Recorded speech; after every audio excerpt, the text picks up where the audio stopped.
Sa ngalan ng Ama at ng Anak at ng Espiritu Santo. Amen.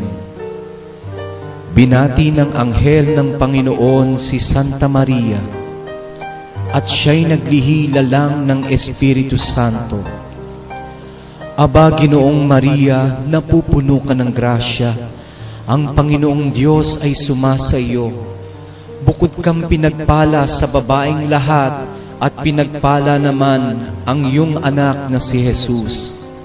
Santa Maria, Ina ng Diyos, ipanalangin mo kaming makasalanan, ngayon at kung kami mamamatay. Amen. Narito ang alipin ng Panginoon, maganap nawa sa akin ayon sa wika mo.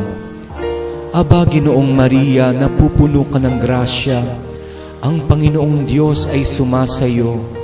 Bukod kang pinagpala sa babaeng lahat, at pinagpala naman ang iyong anak na si Jesus.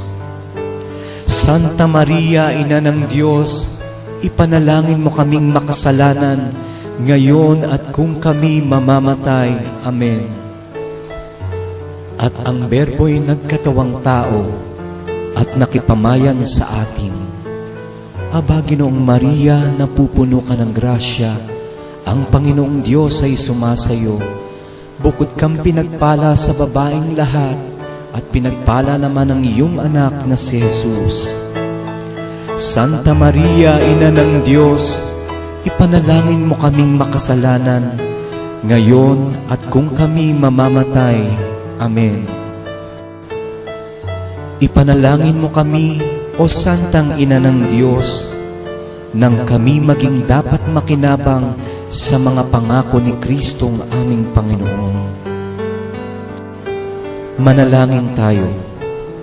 Panginoong aming Diyos, kasihan mo nawa ang aming mga kaluluwa ng iyong mahal na grasya, at yayamang dahilan sa pamamagitan ng anghel ay nakilala namin ang pagkakatawang tao ni Jesucristong anak mo, pakundangan sa mahal niyang pagpapakasakit at pagkamatay sa krus, ay papakinabangin mo kami ng kanyang pagkabuhay na mag-uli sa kaluwalhatian sa langit, alang-alang kay Jesucristong aming Panginoon.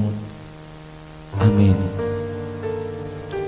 Luwalhati sa Ama at sa Anak at sa Espiritu Santo, kapara noong unang-una, ngayon at magpakailanman at magpasawalang hanggan. Amen. Luwalhati sa Ama at sa Anak at sa Espiritu Santo, kapara noong unang-una, ngayon at magpakailanman at magpasawalang hanggan. Amen. Luwalhati sa Ama at sa Anak at sa Espiritu Santo, kapara noong unang-una, ngayon at magpakailanman at magpasawalang hanggan. Amen. Sa ngalan ng Ama at ng Anak at ng Espiritu Santo. Amen.